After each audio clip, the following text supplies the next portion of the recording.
Hello everybody, and today I'm gonna read for you the next pages. Thursday. I should have done a little more research before deciding on basketball as my sport, because the schedule is brutal. We got practice 3 days a week, plus one game on Saturday and another on Sunday, and the top of all that, I'm supposed to keep up with all my homework and get enough sleep to make it through school the next day.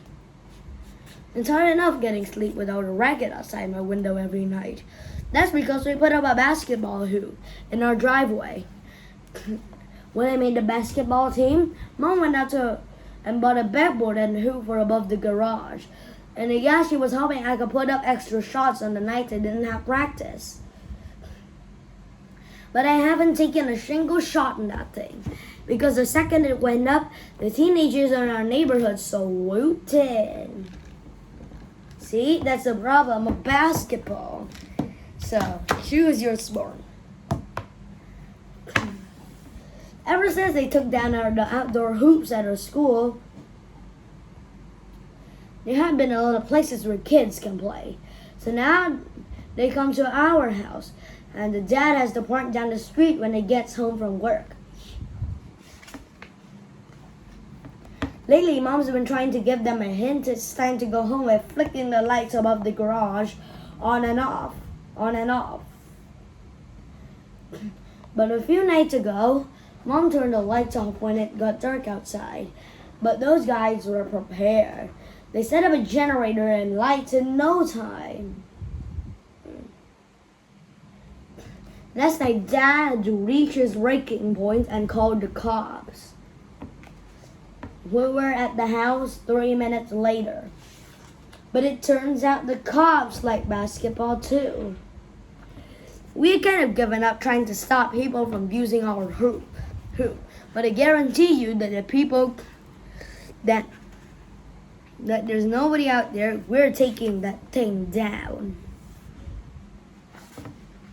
Another reason I've been so tired lately is because our practices have been starting at 9:30 p.m. We've been using the elementary school gym, but we have to wait until the two other teams are done with their practices first before we can start ours. On the first night at the gym, Mr. Paddle forgot his bag of basketballs and had to go home to get it.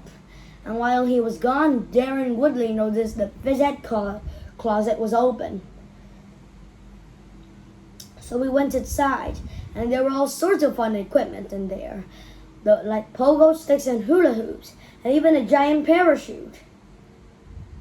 It had been a long time since any of us had actually played with that stuff, and all of a sudden we were like little kids again.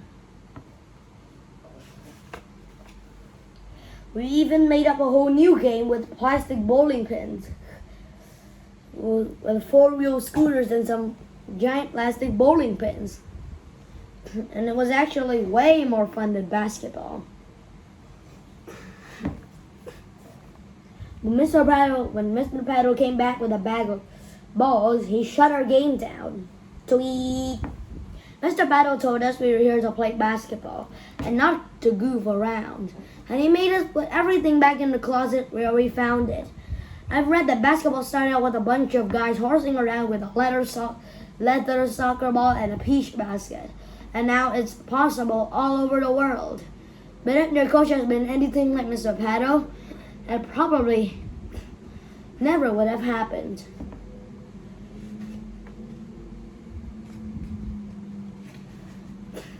I'll bet Mr. Prattle's gonna feel pretty dumb when the sport we invented goes pro.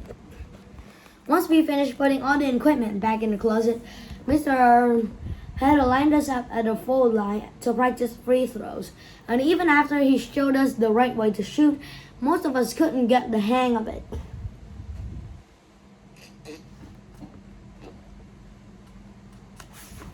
After missing a bunch of times in a row, I was getting pretty frustrated. So I shot the ball backwards, just for kicks. And believe it or not, it went in. So whoosh.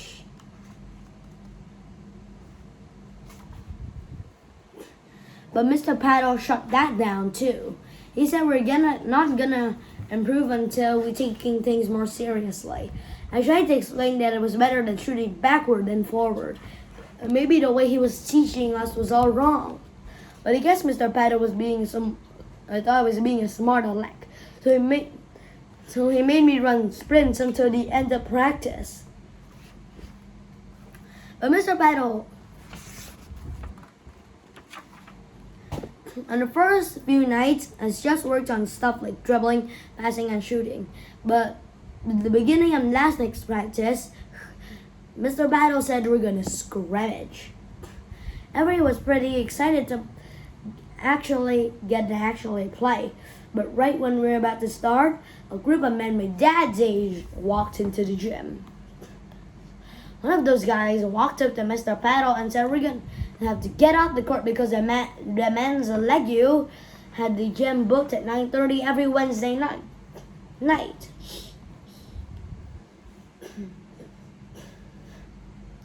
But Mr. Paddle said we had the gym until 10:30, and he had double checked the record department that afternoon.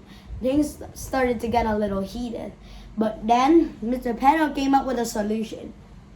He said we could play those guys in a scrimmage, and whoever won would have the court. And I was a little nervous playing about a group of grown men, but these guys didn't look like they were in the best shape.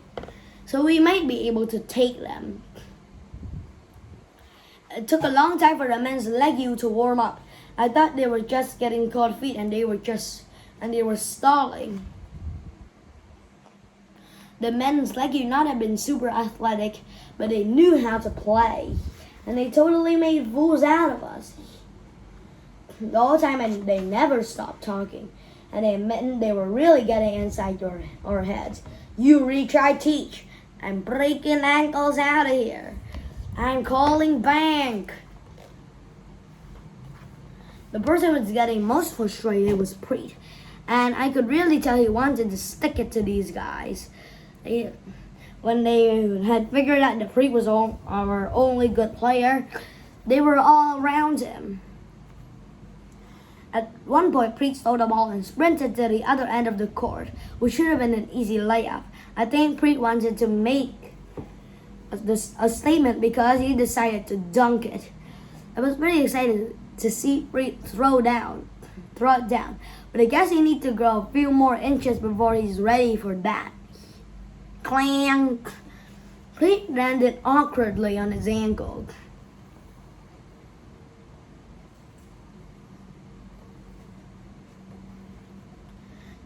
Pretty awkwardly on his ankle. And even though the game wasn't officially over, I think the men's Legu saw it as a win. I thought Preet just rolled his ankle and he'd be back to normal for next practice. But when we showed up at the gym tonight, he was on crutches. It turns out Preet broke his ankle and he was out for the whole season.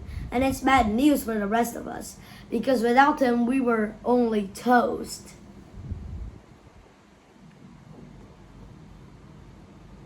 And I'm sure he'd rather spending his free time watching TV or learning to juggle. But at the beginning of practice, Mr. Pato gave a speech. He said that injuries are part of the game, and the rest of us are gonna have to set up. Then he ran us through some plays that were supposed to make it an easy score. But nobody could make a basket, so we're 5-2, 5-1, and we still couldn't score. We finally had a shot when it was 5-0. But the play didn't actually go the way when Mr. Paddle drew it up. So if we actually score in our first game this weekend, it's gonna be blind luck. At the end of practice, Mr. Paddle said he had a surprise for us. He opened a big cardboard box and then he started handing out uniforms. I noticed the uniforms that look kind of familiar, and I recognized the smell too. Mr. Paddle explained that there weren't enough time to get new uniforms for the team, so they had to recycle the ones from the tryouts.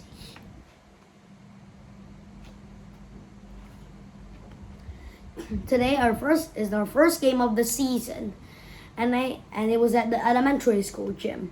Coach Pato asked everyone to get here there a half hour early so he could go over a plan and warm up. Mr. Pato showed us a few new plays he designed, which looked like they must have taken all night to drop.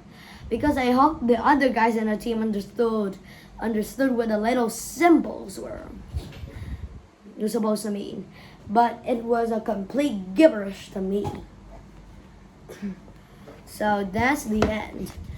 Bye. See you.